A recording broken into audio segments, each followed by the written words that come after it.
आज देखते हैं Redmi Note 12 Pro Plus versus iQOO Neo 6। इन दोनों स्मार्टफोन्स का जो प्राइस है वो काफी सिमिलर है, बट Redmi में क्या है 200 मेगापिक्सल OIS कैमरा है, तो क्या ये iQOO को बीट कर पाएगा? परंतु उसके पहले ये वाला चार्ट जब आप एंड में देखेंगे तो इसके बेस पे एकदम क्लियरली आप डिसाइड कर पाएंगे कौन सा स्मार्टफोन आपकी नीड पे बेटर रहेगा। तो मेरा नाम है नमन, आप देख रहे हैं एंड्रॉइड, और एंड्रॉइड को पहली बार देख रहे हैं तो सब्सक्राइब जरूर करिए। सर्वप्रथम डिजाइन एंड बिल्ड से प्रारंभ करते हैं। अब Redmi में ग्लास बैक मिलता है, iQOO में प्लास्टिक बैक मिलता है, तो निसंदेह यहाँ पे Redmi ज्यादा प्रीमियम फील होता है। और विशेष रूप से ये जो व्हाइट वाला कलर है ना, व्यक्तिगत रूप से मुझे बेस्ट कलर लगा इस वाले स्मार्टफोन में। बाकी दोनों फोन्स में जो फ्रेम है वो प्लास्टिक का मिलता है। Redmi के कैमरा मॉड्यूल में भी यहाँ पे ऐसे मेटल यूज करा गया है, थोड़ा सा और प्रीमियम टच देता है इसे। हाँ, वजन की बात करते हैं तो Redmi थोड़ा भारी है, और ये चीज आपको आराम से फील भी हो जाएगी, थोड़ा थिक भी फील होता है iQOO के कंपैरिजन में। बट ओवरऑल यूज करने में ऐसे iQOO भी चीप फीलिंग नहीं देता है, मतलब सही लगता है। मैट फिनिश वाला प्लास्टिक बैग इसमें मिलता है। हाँ, डिस्प्ले के बेजल्स एंड चिन्ह को यदि आप देखते हैं ना, तो वहां पे Redmi में थोड़ा सा कम बेजल्स एंड चिन्ह मिलेंगे। दोनों फोन्स में आप मात्र डुअल सिम यूज कर सकते हैं, माइक्रो SD कार्ड का स्लॉट नहीं मिलता। परंतु Redmi में आपको हेडफोन जैक भी दिया गया है और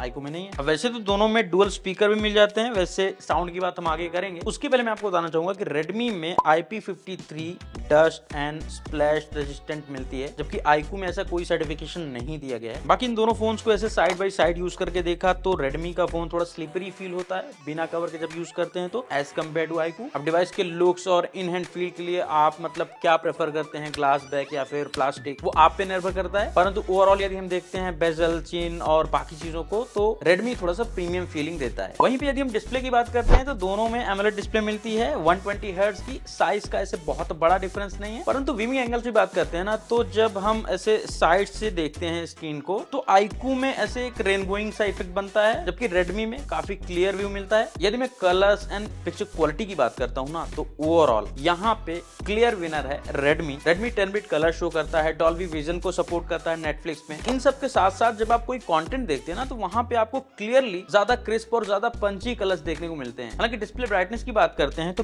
पीक ब्राइटनेस जो है iQOO की वो 1300 निट्स बताई गई है और Redmi में 900 निट्स। अब यहाँ पे ऐसे आप देखेंगे तो आपको iQOO की डिस्प्ले ज्यादा ब्राइट लगेगी ऑन पेपर, बट क्योंकि आप एंड्रॉइड की वीडियो देख रहे हैं तो आपको थोड़ा सा एक्सप्लेन कर देता हूं डिस्प्ले ब्राइटनेस के बारे में। इन दोनों फोन्स की जो टिपिकल ब्राइटनेस है वो 500 निट्स है, और HBM मोड में अर्थात हाई ब्राइटनेस मोड में, आउटडोर्स में, सनलाइट में Redmi 900 निट्स की ब्राइटनेस को अचीव कर सकता है, और वहीं पे iQOO 800 nits. iQOO Neo 6 1300 nits की पीक ब्राइटनेस कुछ पर्टिकुलर सिनेरियो में जब आप HDR कंटेंट देखेंगे वहां पे भी कुछ ब्राइटेस्ट पार्ट दिखेगा, मात्र वहां पे कुछ सेकंड के लिए मतलब अचीव कर सकता है। अब ये थोड़ा टेक्निकल एस्पेक्ट था, टिपिकल ब्राइटनेस, HBM और पीक ब्राइटनेस को समझाने का। परंतु यदि हम प्रैक्टिकली भी टेस्ट करते हैं आउटडोर्स में, तो यहाँ पे क्लियरली Redmi की डिस्प्ले ज्यादा ब्राइट है। हालांकि इतना अवश्य कहना चाहूंगा कि iQOO की डिस्प्ले में भी ऐसे विजिबिलिटी से रिलेटेड कोई इशू मैंने फेस नहीं किया आउटडोर्स में भी, परंतु क्योंकि हम यहाँ पे तुलनात्मक अध्ययन कर रहे हैं तो इसलिए सब बता रहा हूँ। और यदि आपको ये जानकारियां थोड़ा रोचक और यूजफुल लग रही हैं तो इस वाली वीडियो को और हमको आपका मात्र 1 लाइक चाहिए। वैसे इस वाली वीडियो में जो लाइक्स का लक्ष्य है वो है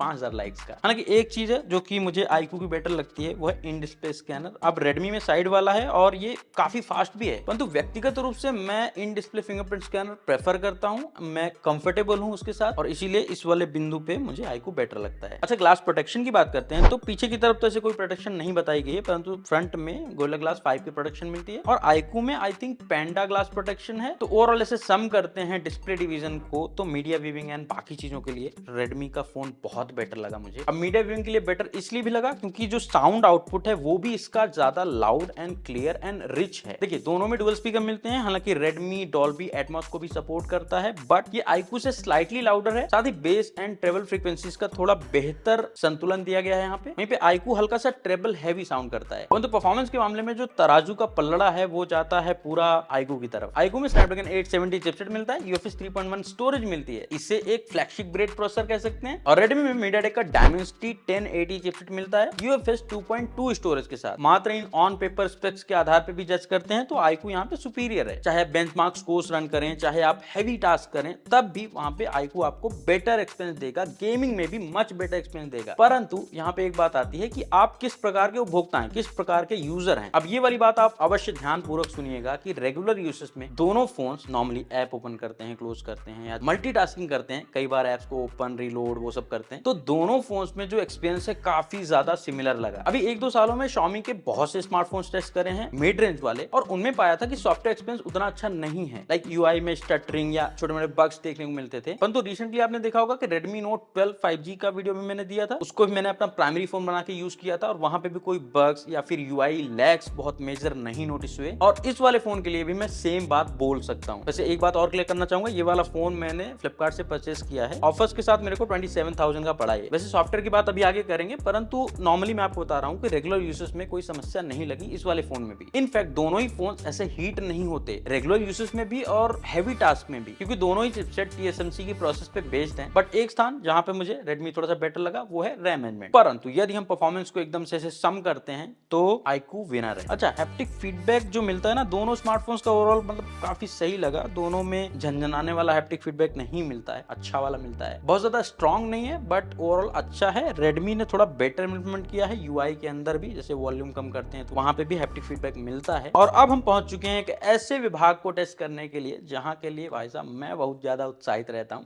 कैमरा। Redmi में 200 मेगापिक्सल OIS कैमरा है। Redmi Note श्रृंखला के अंतर्गत ये पहली बार हुआ है कि इन्होंने OIS इंप्लीमेंट किया है, ऑप्टिकल इमेज स्टेबलाइजेशन। हालांकि पीछे 8 मेगापिक्सल का अल्ट्रा वाइड और 2 मेगापिक्सल का मैक्रो, यहाँ पे कोई बदलाव नहीं है। जो मोस्टली फोन्स ऑफर कर रहे हैं वो यहाँ पे भी है। बाकी 16 मेगापिक्सल का फ्रंट कैमरा है। वहीं पे iQOO में 64 मेगापिक्सल का कैमरा, यहाँ पे भी OIS मिलता है। 8 मेगापिक्सल का अल्ट्रा वाइड, 2 मेगापिक्सल का मैक्रो और सेल्फी कैमरा 16 मेगापिक्सल का। इसमें भी वीडियोस की बात करते हैं तो वीडियो रिकॉर्डिंग के लिए मेरे को ओवरऑल iQOO बेटर लगा, और इसका बड़ा सिंपल रीजन है हर रेजोल्यूशन पे बेटर स्टेबिलिटी मिल जाती है वीडियोस में iQOO के अंदर। साथ ही iQOO 4K 60 fps तक भी वीडियो शूट कर सकता है, बट नॉर्मली 4K 30 fps हो, 1080p 60 fps हो, हर जगह स्टेबिलिटी बेटर मिलती है iQOO में। हाँ, फ्रंट कैमरा में क्या है कि Redmi बेटर लगा स्टेबिलिटी के मामले में, और साथ ही Redmi फ्रंट कैमरा से भी 1080p 60 fps में वीडियो शूट कर सकता है। तो वीडियो में क्लियर पिक रहेगी मेरी iQOO। और इमेजेस की बात करते हैं अगर, तो यहाँ भी चीजें ओवरऑल बहुत क्लियर हैं। Redmi 200 मेगापिक्सल मोड में डेफिनेटली बेटर डिटेल्स कैप्चर करता है एज कंपेयर टू iQOO। परंतु यदि हम ह्यूमन शॉट्स की बात करते हैं, ह्यूमन पोर्ट्रेट्स की बात करते हैं, तो ऑलमोस्ट हर लाइटिंग कंडीशन में iQOO बेटर इमेज क्लिक करता है। मैंने अलग अलग लाइटिंग में बहुत सी इमेज कैप्चर करी, ऑलमोस्ट हर इमेज में iQOO की स्किन टोन्स, बैकग्राउंड, फोरग्राउंड, भाई सब कुछ सही लग रहा है। बाकी अल्ट्रा वाइड शॉट्स दोनों के काफी सिमिलर लगे। इनफैक्ट क्लोजअप शॉट्स कैप्चर कर रहे थे दोनों में, वहां पे भी ऐसे बहुत बड़ा डिफरेंस नहीं लगा। हाँ, फ्रंट कैमरा जो है लो लाइट में दोनों का काफी सही लगा, बट यहाँ पे भी डे लाइटिंग कंडीशन या फिर अगेंस्ट द लाइट कुछ कैप्चर करते हैं ना इमेज, iQOO में बेटर डायनेमिक रेंज मिल जाती है। इनफैक्ट डिटेल्स भी बेटर लगी। कुछ जगहों पे Redmi भी अच्छी इमेज कैप्चर कर लेता है, बट यहाँ पे वही बात आ जाती है ना कंसिस्टेंसी किसकी कितनी अच्छी है, और वो ओवरऑल टेस्ट करने के बाद मेरे को iQOO की बेटर लगी। जैसे लो लाइट शॉट्स में मैंने देखा कि Redmi ज्यादा क्रिस्प शॉट्स कैप्चर कर लेता है, तो ओवरऑल कैमरा को मेरे को सम करना रहेगा तो iQOO बेटर लगा। अच्छा, नेटवर्क की बात करते हैं। दोनों फोन्स को भाई मैंने अपना प्राइमरी फोन बना के यूज किया हुआ है काफी टाइम के लिए, मतलब Redmi को अभी यूज कर रहा हूँ, इसको पहले यूज कर चुका हूँ। नेटवर्क रिसेप्शन दोनों फोन्स का काफी बढ़िया है। हालांकि Redmi को एक एज मिलता है, यहाँ पे 5G के 10 बैंड्स मिलते हैं और iQOO में 4 बैंड मिलते हैं। इतना अवश्य कहना चाहूंगा कि 5G वैसे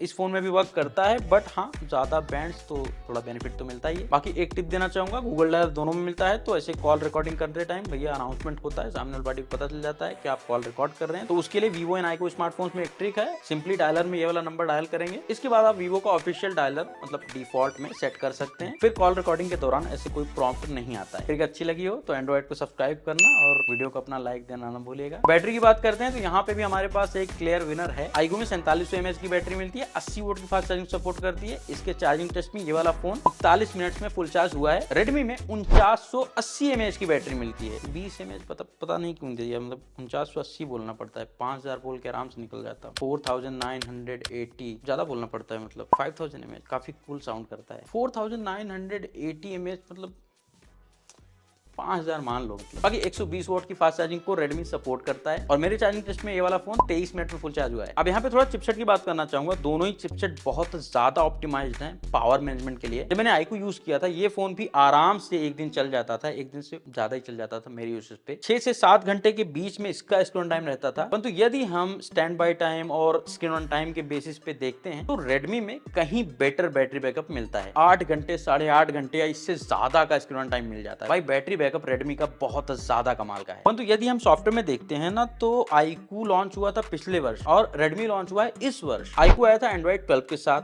वन टच OS 12 पे चलता है ना ये, और Redmi भी Android 12 पे ही आया है MIUI 13 के साथ। परंतु यहाँ पे एक बात आपको विशेष रूप से बताना चाहूंगा कि पिछले कुछ समय से हमने देखा है कि iQOO अपने स्मार्टफोन्स में सॉफ्टवेयर को लेकर काफी ज्यादा सीरियस है, सॉफ्टवेयर अपडेट्स को लेकर विशेष रूप से। लाइक इस वाले फोन को Android 13 का अपडेट मिल चुका है और इसके साथ साथ और भी स्मार्टफोन्स में Android 13 का अपडेट मिल चुका है, जबकि Redmi में कब मिलेगा अभी इसका भी आइडिया नहीं है, बट हाँ मिलेगा जरूर। हालांकि सॉफ्टवेयर अपडेट्स में से बहुत बड़ा डिफरेंस नहीं है, क्योंकि दोनों ही फोन्स को 2 सालों का एंड्रॉइड अपडेट मिलेगा ऐसा बताया गया है। तो दोनों ही फोन्स मैक्सिमम एंड्रॉइड 14 तक जा सकते हैं। हालांकि सिक्योरिटी पैच Redmi में 4 साल का मिलेगा, iQOO में 3 साल का। बाकी सॉफ्टवेयर और UI में कौन सी पिक आपकी होगी, आप टिप्पणी के माध्यम से अवश्य बताइए। आज के टाइम पर जो MIUI यूज कर रहा हूँ व्यक्तिगत रूप से मुझे काफी सही लगा। प्री इंस्टॉल्ड एप्लीकेशंस दोनों में है, दोनों में अनइंस्टॉल कर सकते हैं। कुछ फालतू की नोटिफिकेशंस दोनों ही फोन्स में आती हैं, उनको भी आपको डिसेबल करना पड़ेगा। अब दोनों ही कस्टम UI हैं तो ऐसे यूजफुल फीचर्स मिल जाते हैं दोनों में, जैसे ऐप लॉक हो गया, डुअल एप्स हो गया। हालांकि Redmi डुअल एप्स में ज्यादा एप्लीकेशंस को सपोर्ट करता है, और वहीं पे iQOO में Android 13 का ये UI कलर वाला ऑप्शन वर्क करता है, जो कि Xiaomi में नहीं वर्क करता। तो इसीलिए बोल रहा हूँ कि UI में आपको डिसाइड करना पड़ेगा कि एग्जैक्टली आप किसके साथ ज्यादा कंफर्टेबल हैं। वैसे इन दोनों फोन्स की प्राइसिंग की बात करते हैं तो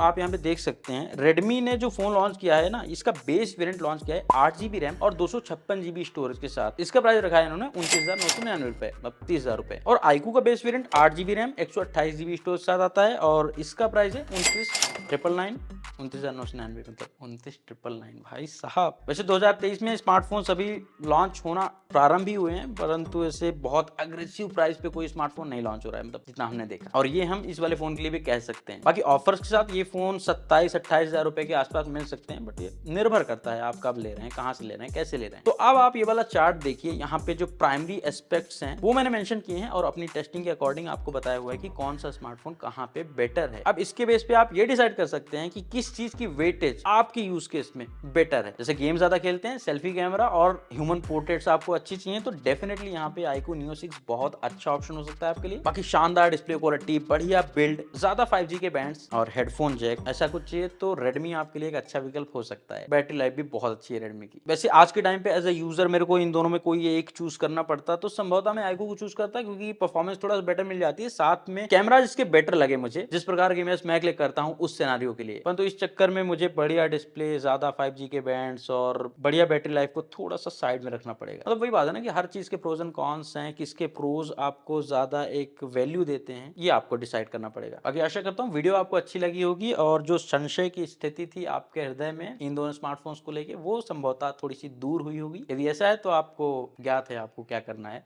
हम मिलते हैं आपसे अगले वीडियो में। नमस्कार।